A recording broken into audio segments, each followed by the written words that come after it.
Magandang tanghali po mga kababayan. Habang tayo ay nag-iikot mga kababayan, meron tayong napansin dito sa malaking bahay, no? Itong likuran na merong kubo. So ayan, puntahan natin. At tayo ay maghahatid ng munting biyaya. Tao po! Magandang hapon po sa... Magandang hapon, pasensya na sa disturbo ha. Opo, Hindi naman madam. po. Anong pangalan ni Lolo ni Tatay? Alberto Anchita, madam. Alberto Ancheta. Ilang Opo. taon na po kayo? 61 na ho. 61. Ilan po ang anak? 4 ho. 4. Nasaan po ang mga anak? Nandun sa Maynila ho, yung dalawa ho. Tapos wala kayong kasama dito sa bahay Mayroon nyo? ho po, madam. Binata pa. Oh. Ang trabaho niyo po, Tatay? Ay, wala ho, madam. Nag-ano lang po ako. Hirap na hirap ang buhay sa madam. Pag may nag-ano ng mais, nag-harvest, yun lang ho. Nasa bukid. Ah, Bukod doon wala na po. wala na. Talagang nasa bukid lang. Oo. Maitanong ko lang, no? Nanay, ano pong pangalan nyo? Lord Elisa, ma'am. Flor de Lisa. Ilang taon na po kay Nanay Flor de Lisa? Ano na, madam, 56 na po. 56 nyo na po. Maitanong ko lang po, inborn po yung sitwasyon nyo, yung mga mata nyo po. Hindi po, madam. Ay, paano po nangyari? Kung Sakit po ako ng... kumbulsyon. Opo, madam. Tapos, ilang taon po kayo noon nung nagkasakit kayo ng kumbulsyon? Magdadalawang taon pa lang, madam. 2 years old pa lang kayo. Opo. Tapos, hindi naagapan, hindi kayo nadala ng mama nyo sa hospital na pa-check up. Hindi na, madam. Hirap naman kasi ng buhay namin. Kasi ang convulsion po, madali lang naman po yung gamutin pag nadala po ng center, no? Yung iba nga po, yung anak ko kasi may convulsion din po yun. Tumitirik nga ang mata nung pinapaliguan ng ice.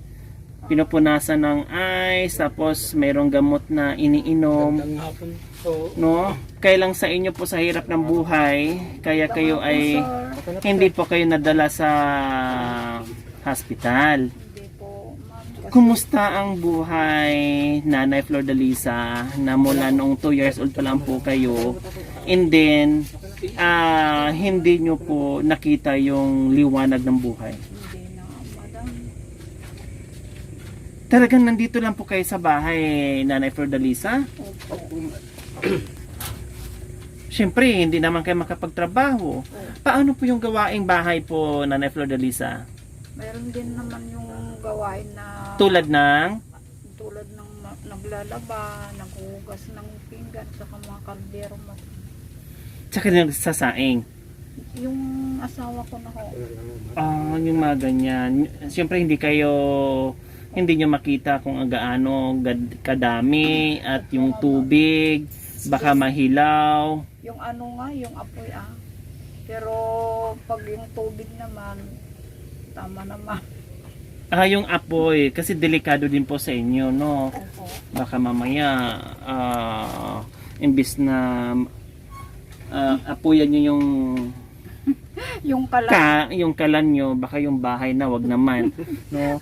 At saka, yung bahay nyo, matagal na ito? Matagal lang, madam.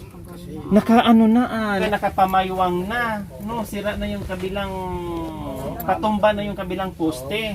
pag umuulan ako, pero niya ang ano, tumulo. Pag malakas ang ulan, nababasa kayo dyan, pati yung mga gamit nyo, Lula. Oo, madam. Tinabi-tabi ko lang dyan sa para hindi masyadong mabasa. 4 ang anak nyo. 4 ang anak, tama. Yung dalawang natira sa inyo, kahit paano, nakakatulong naman sa inyo sa araw-araw. Tawag naman Oh, sila, madam, kung may pag siya, pag may nagbigay ng pag niya, Trabahoan, trabaho niya. ginagawa naman. Oo, bibigay naman minsan Nagbibigay naman doon sa kita niya minsan. oo, madam. Tatay, may tanong ko lang po sa inyo, ha? Pasensya na po sa tanong ko. Opo. Bilang may asawang tulad ni nanay, no, gaano kahirap?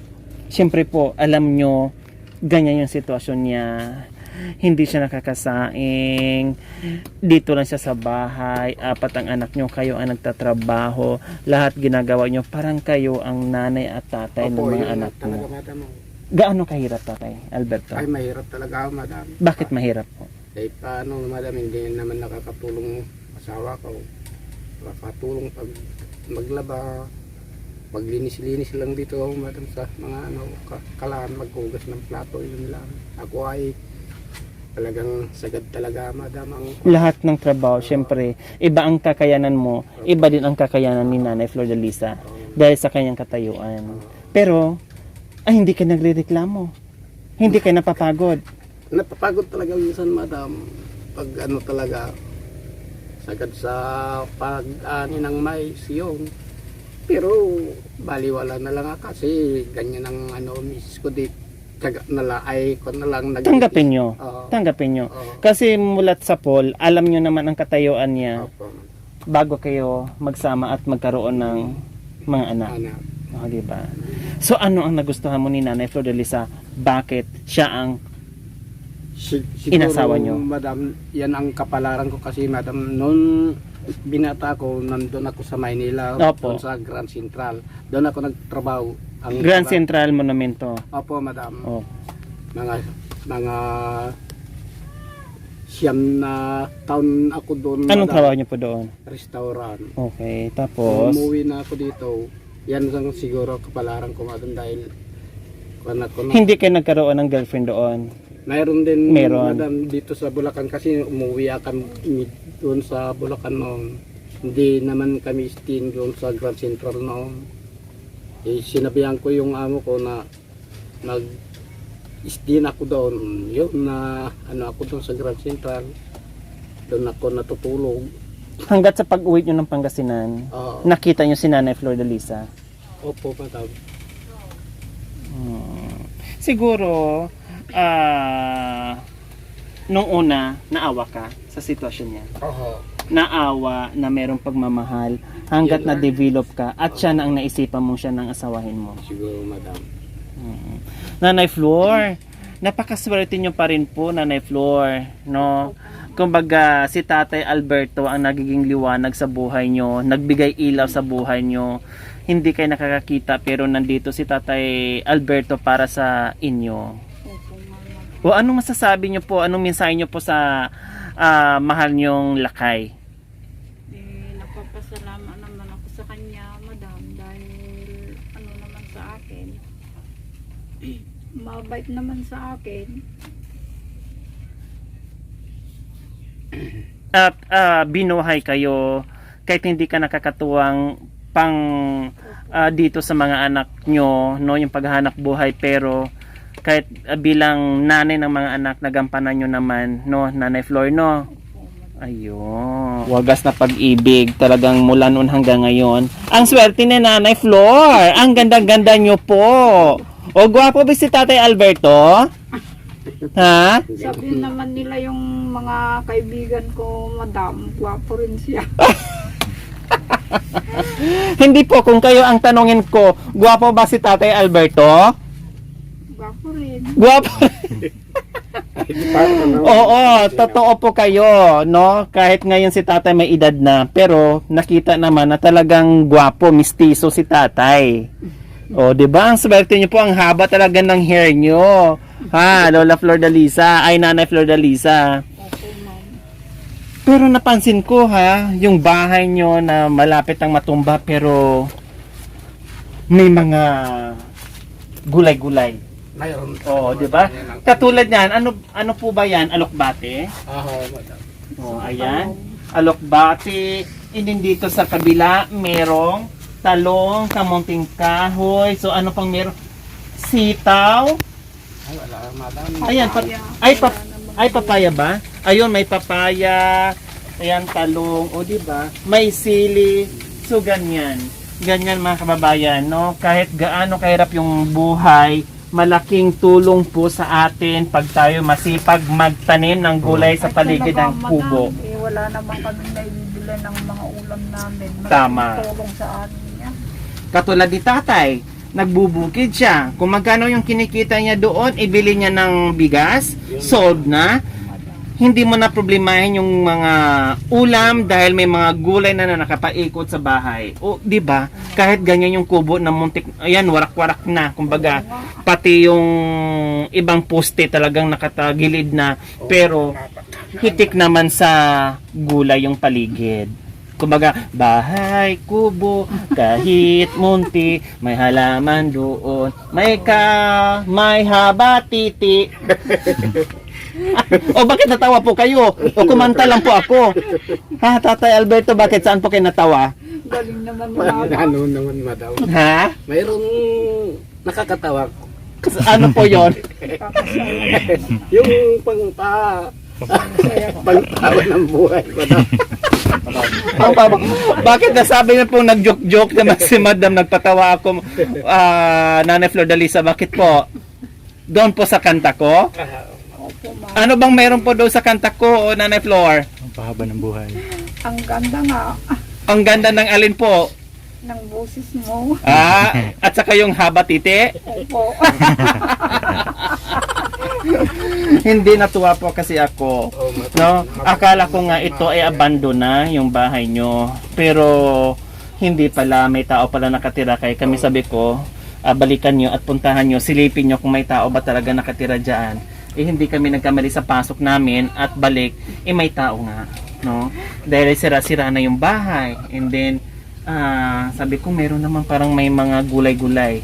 Napakaganda, no? Hindi mo na problemahin. Nakita talaga namin na yung sipag at tiyaga nyo ginagawa. Namin, pang-araw-araw namin, madam, sa yung talong namin, pag mayroon, pinipitas. Oh, di ba? Ilang taon na po kayo uli? 60? 61. 61. Pero mukha lang kayong 41. Dahil madalas ang pagkain nyo ng gulay, masustansyang pagkain. Si Nanay, 50? 56. Mukha lang po kayong 26, Nanay Flor.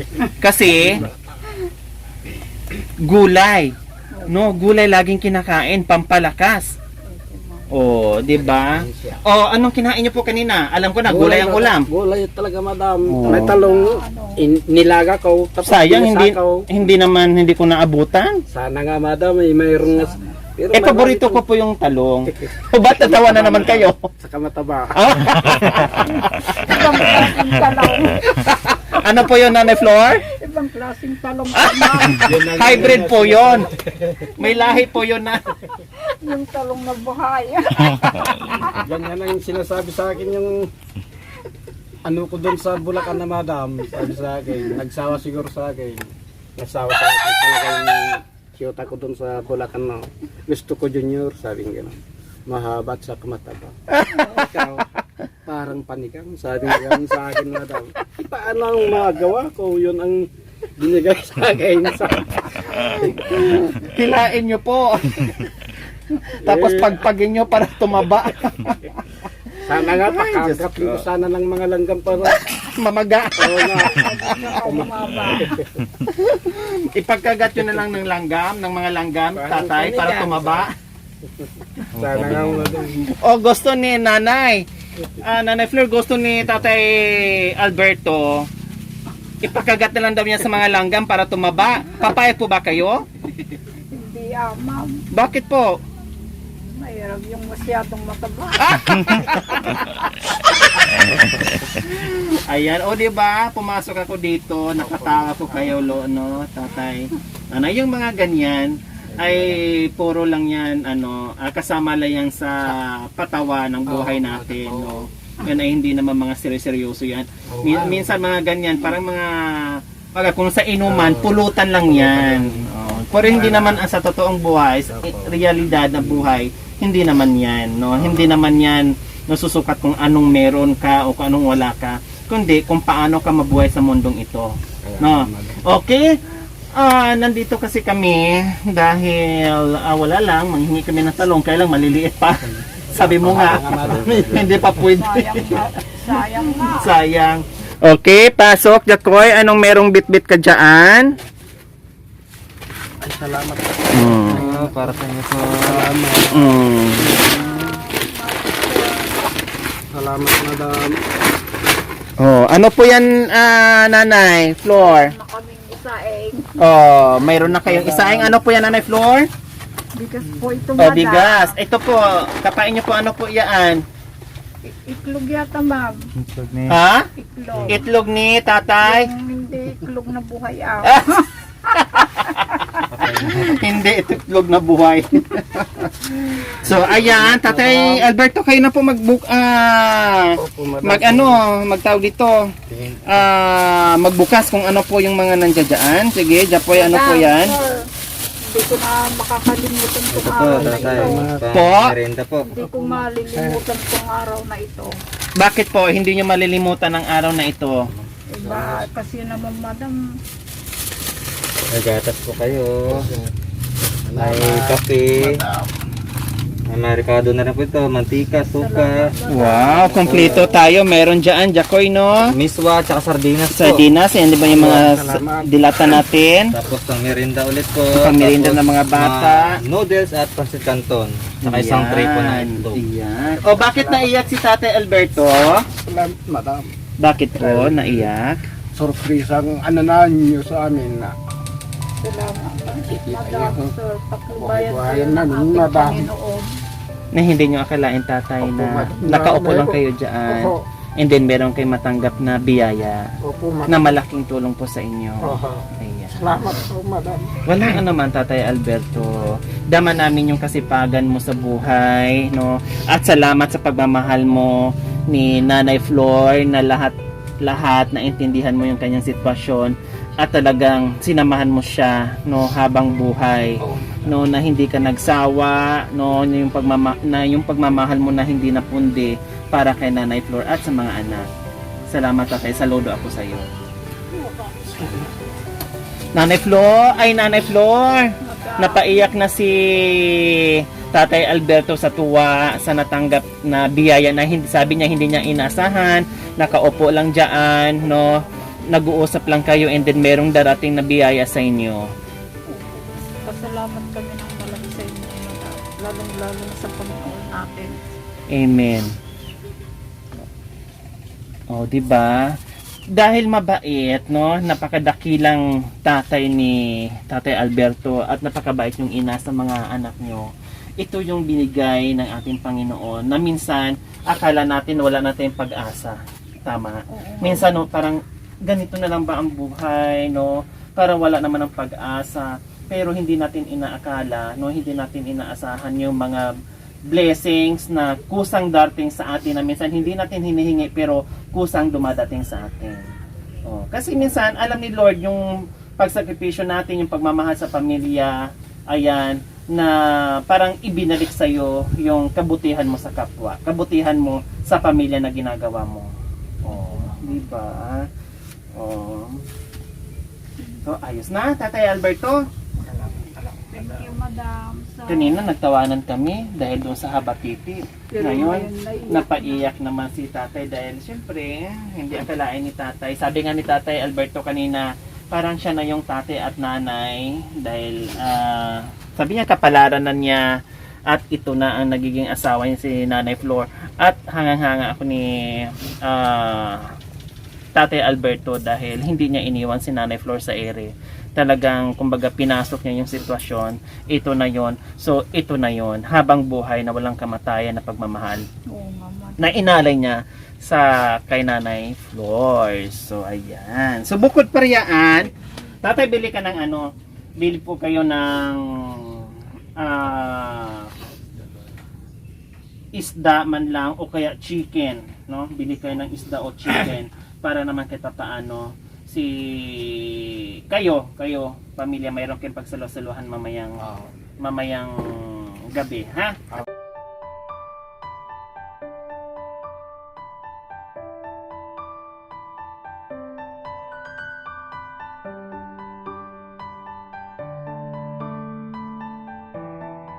Maraming salamat po sa ating sponsor, Tita Ophelia, at sa ating silent sponsor, at kay Ma'am Lai, at kay Ma'am Rochella. Maraming salamat po sa ating mga sponsor na mula noon hanggang ngayon na patuloy sa pagmamahal at walang sawang tumulong sa mga kababayan natin na lubos ang nangailangan. Maraming salamat po. No, all out support po talaga sa ating munting adikain. Thank you so much po sa inyo. Mensahe niyo po tatay sa ating sponsor na itong mga biyaya na natanggap natin ngayong araw. Thank you, madam. Salamat mga sponsor sa natanggap namin, madam. Salamat po. Walang ano man, Tatay Alberto. Laban sa buhay. No? Laban. Salamat po ako ng marami sa sponsor namin, madam. Dahil binigyan kami ng ng pagkain namin. Salamat po. Sana patlubayan kayo ng ating Panginoon. Walang ano man po. Maraming salamat po. Ganon din ang aming panalangin sa inyo at iyong buong pamilya, Nanay Flor. Ha? Opo, madam. Nasaan po ang mga dalawang anak? Nandyan yata yung isa, madam, nakatulog. Nakatulog. Kasi nag-ano ng okra. Pag madaling araw. So muli, maraming salamat po sa ating sponsor, Tita Ophelia, silent sponsor, Ma'am Lai, and Ma'am Rochela. Nawa ipagpalain ka ng Panginoong Diyos sa araw-araw upang marami pa tayong blessings na matatanggap at marami pa tayong mga kababayan na matulungan natin. Nawa ay bigyan pa kayo ng kalakasan sa araw-araw at syempre mahabang buhay, no? Maraming salamat po muli sa inyong ginintoang puso na walang sawang magmahal sa mga kababayan natin. Thank you. So mga kababayan, huwag niyo pong kalimutan, paki-share at subscribe sa aking YouTube channel, Lori Aquino Talita. Maraming salamat po. God bless us all. Bye!